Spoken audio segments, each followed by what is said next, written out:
So, it is time for a final verdict video on Anaxa and Castris.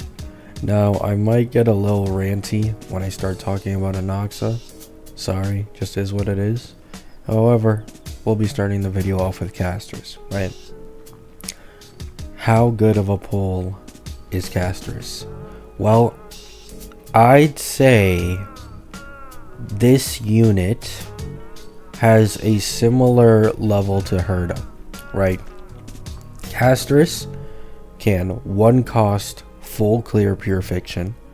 She's one of the best MOC DPSs in the game, right? And the only place where she even like kinda falls off is probably APOC, and that's it, right? So I'd say overall, I do think of the Herda in her best in slot team is better than Castris. However, I'd love to remind you all that these HP DPSs don't have an HP support in the game yet, at least not until Hyacine releases. So both My Day and Castris are only going to continue getting stronger once Hyacine releases. So keep that in mind. These current DPS's performances are not even their final, level, right? They're about to go Super Saiyan in 3.3 when Hyacine actually comes out for them, right? So, Castris, I'd say good in pure fiction, really good in MOC, maybe like a top 3 DPS, maybe better depending on who's playing and the relic quality and teammates you have. And in APOC, I haven't seen too many APOC runs with Castris. I have seen she can get like 3,700, 3,800 pretty consistently. That's pretty good, right? That's pretty good. However, I personally just haven't seen enough APOC runs to really give my full opinion on this. So I'd rather let like someone in the comments or maybe content creators when she officially releases to give a better estimate on her value in APOC. But I do know for sure, pure fiction and MOC, this girl slays, okay? She slays, right? So, Castris, an amazing pickup. The light cone is, a pretty big buff to her, around like a 25 to 30% over any other option. And I'd like to mention this specifically for people who have E1 Sunday. The light cone is an even bigger deal, because for people who don't know, her light cone, I believe, gives her like 30% defense shred or defense ignore, and then combined with Sunday's E1 that adds 40% defense shred or defense ignore to the summon, this makes the dragon do an overall 40% more damage if you have Sunday's E1. So for E1 Sunday havers, and if you plan to go for Castris, it's a very big difference if you get her light cone versus not having it, right? E1 Sunday buffs her significantly more than Tribby does. However, E1 Tribby is still better than E1 Sunday in some scenarios, not all, because of the increased single target damage from the true damage, right? However, if there's only like 1 or 2 targets on field, I do think E1 Sunday is actually stronger for Castris compared to E1 Tribby. And then for the people who just have it all going for them, E1 Tribby and E1 Sunday is 100% her strongest team in the game currently. So just wanted to mention that real quick. Castris' light cone, a decent buff, right? It's not My Day level, but it for sure is good. However, if you do have E1 Sunday, it is like a My Day level damage increase when you run E1 Sunday alongside Castris with the light cone. So just wanted to mention that E0S0 Castris is still decently strong. However, the real issue is there just aren't many Remembrance light cone options in the game currently, right? As far as I know, the second closest thing, which is the Battle Pass light cone from the Battle Pass. Wow, I can't believe I just did that. I said Battle Pass twice. The Battle Pass light cone is around like 17 to 20% worse than her light cone, and this is basically the closest thing, right? I believe S3 Battle Pass light cone is only like 15 to 12% worse, and obviously the higher the superimposition you get, the less bad it gets, right? However, her signature is still a really big upgrade, especially if you do not have the Battle Pass light cone, or even at minimum like a Bailu light cone, right? Because the max HP on the Bailu light cone can be really good for Castris. So That's all I have to say for Castris.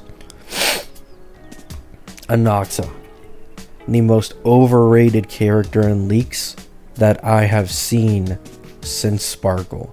Another case scenario of sweat content creator, 0 cycles with this character, low cost, and everybody thinks they're the strongest DPS in the game when they just aren't, right?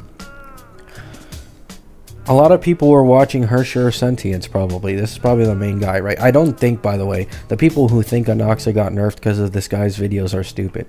100% wasn't the case. However, a lot of people have been brainwashed by his showcases, right? They see a 1 cost 0 cycle against a boss that he's actually like pretty shield against, right? And they automatically think this is the strongest DPS in the game. And you should never be looking at low cost 0 cycles as the #1 way to tell a unit's value, right? And the reason for this being, the last MOC we had, the only limited character in the game who could 1 cost 0 cycle the swarm side was Seal. And I don't think I think most people can agree, Seal is not anywhere near the top tier DPSs in this game. So when you put a character in a very niche scenario, right? You have S5 DDDs, insane relic quality like this is literally private server. These guys can just instantly spawn whatever stats they want on these characters and retry hundreds of times until they actually get the run they want. Right now, I'm not saying that this might have been what happened with his Anaxa. However, I want you guys to keep in mind, Hersher of Sentience is one of the most knowledgeable people in the entirety of the game. Okay, they have access to a beta server, they have a private server where they constantly test shit. This guy probably has like tens of thousands of runs with characters in this game. He understands absolutely everything he needs to do to play characters as optimally as possible. This is just not realistic for most people. And I'd also like to mention, Sustainless Anaxa is nowhere near the same character as Sustain Anaxa. A 6 to 7 cost Sustain Anaxa is usually weaker than like a 1 to 2 cost Sustainless Anaxa. He benefits a lot from Sustainless, but the moment you try to play him comfortably with a Sustain on the team, it's a completely different story. There is a noticeable damage fall off when you aren't running triple support because his numbers and multipliers, they just aren't that good. They aren't that high, okay? So Anaxa is decent, right? I'm not trying to spread some propaganda that this guy is useless. However, this is feeling like another Zhaoqiu situation. His best in slot team is 100% with the Herda, and then outside of that, he doesn't have another best in slot team in the entirety of the game. There are people trying to excuse his pretty bad performance compared to the other 3.x DPSs by saying stuff like, oh, he's meant to be a sub DPS. No, he isn't. This isn't a Jade who needs a driving DPS to actually be able to do her follow-ups. He was always supposed to be someone who could do both. He could be good at both, right? That's why he has a trace that separates it for when he's with another erudition and when he's ran as hyper carry. He's supposed to be a really good hyper carry DPS and a really good sub DPS, and to even call this man a sub DPS is basically just a lie, right? Because there's only 2 characters this man can be ran with, which is Herda and Jade. That's it, because he can't give damage bonus to just any team in the game. There has to be another erudition on the team, and the only 2 eruditions worth running alongside this guy is obviously the Herda and Jade. So you can barely even call him a sub DPS, and then in hyper carry, he's just noticeably worse than every other 3.x main DPS in their best in slot sustain teams currently in the game, right? Keep in mind, once again, as I mentioned earlier in this video, Castris and My Day do not have an HP support in the game yet, and she's releasing in 3.3. The leakers are saying she's able to burn HP and heal it back. Keep in mind, That's how My Day is able to get his Godslayer off, which does insane amounts of damage, and that is how Castorice gets a lot of her ult charge. And this is only one thing that Hyacine is going to do. We don't know if she's going to maybe increase max HP, do something else to buff the damage on your allies. We literally don't know. We only know one thing, and it already implies that she's going to be a massive buff to these HP DPSs. So Anaxa's current performance, it sucks. It genuinely sucks. Even if you do put him in a best in slot team, once again, why would you do that, right? Now, if you don't care about endgame, completely understand, pull the man if you love him. However, for endgame specifically, Anaxa is just not worth it at all unless you're running him sub DPS with the Herda. That is the only time where he is best in slot for something. You're like, oh, I can put Sunday and Robin on my Anaxa team. However, you can put a Sunday and Robin on your Aglaia team, and that team's going to perform noticeably better than fucking Anaxa's team, right? Same with like how Sunday also is a best in slot for My Day. Sundays with the recent leaks is going to be a best in slot for Phanon. Sunday E1 is a best in slot for Castris. Like, you really need to pick your poison here, right? Do you want to go for a DPS that isn't best in slot in any team, but is stuck only to another Emanator, just like Jiaoqiu? Or are you going to try and get the most out of your supports by putting them with a DPS that can massively benefit from them and take them to the ceiling of the game, right? Now, once again, I do have to mention, if you don't care about meta, if you don't care about clearing as fast as possible, it's not an issue for you, right? You just want to enjoy the game, the story, the characters, pull for whoever you like, right? 100% I recommend that the most to most people, right? Just getting characters you like is always a lot more enjoyable and fun. I originally was planning to get E2 Acheron plus Jiaoqiu with their reruns in 3.2, but I decided, hey, I really want to pull My Day. I'm kind of tired of playing with this older character that I've had for a long time. I'd rather get a new one that I think is a lot cooler. So I pulled E0S1 My Day, even though I realize an E2S1 Acheron plus Jiaoqiu is stronger than this guy, right? I don't even have any of his best in slot teammates. Look at my team on the right. I don't have a Sunday. I have to use a Branya with him. However, it's still fun. I've never had more fun playing this game than in quite a long time, because I finally pulled for a character that I've been wanting to get for quite a while, right? I've been holding back from pulling any DPSs on my second account, Rob, because I really wanted to get Castris, and she's also upcoming and I'm going to be excited for that. So I'd love to mention this, right, to any of my casual viewers. Don't stress too much about the meta. All you're doing is missing out on a few Jades in the endgame. However, for people who do care about consistently full clearing the endgame and doing it for a while with characters and getting the most pull value that they possibly can, Anaxa just isn't a worth it pull right now, while Castris is looking like she's going to be an absolute beast, right? Her current performance is for sure going blow for blow with the Herda, and that is without, once again, no best in slot in the game. So keep that in mind. Castris is looking very, very dangerous, possibly in the upcoming 3.3 patch, right?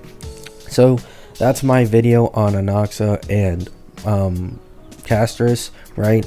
I want to end this video off with something that it might be like a conspiracy theory, right?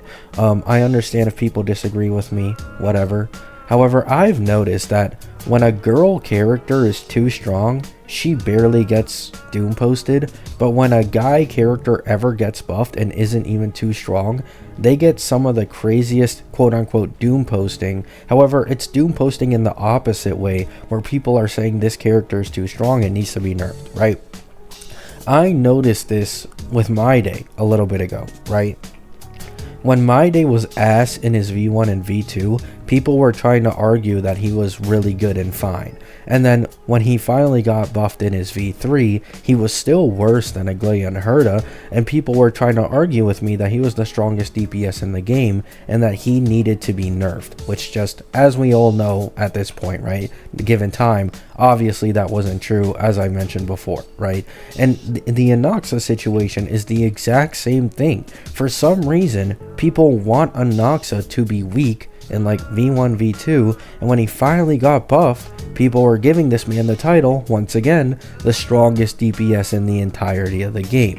it is so stupid, right? Like, for example, Castris actually was strong enough in her earlier versions. She was for sure very, very strong, and this is without Hyacine. So even though she was like weaker than My Day and some of these other characters, I was fine with her being this weak because I knew when Hyacine released, she'd end up being, you know, a power breaking character in the game. However, instead of like what I was seeing for Anaxa or My Day when they were weak in their earlier versions, where people were saying, oh, it's fine, this power level is fine, it makes sense, people were complaining and complaining about Castris not being the Herda level or better in her earlier versions, and then got happy when she got buffed in her V3, V4, V5, V6 continuously, right?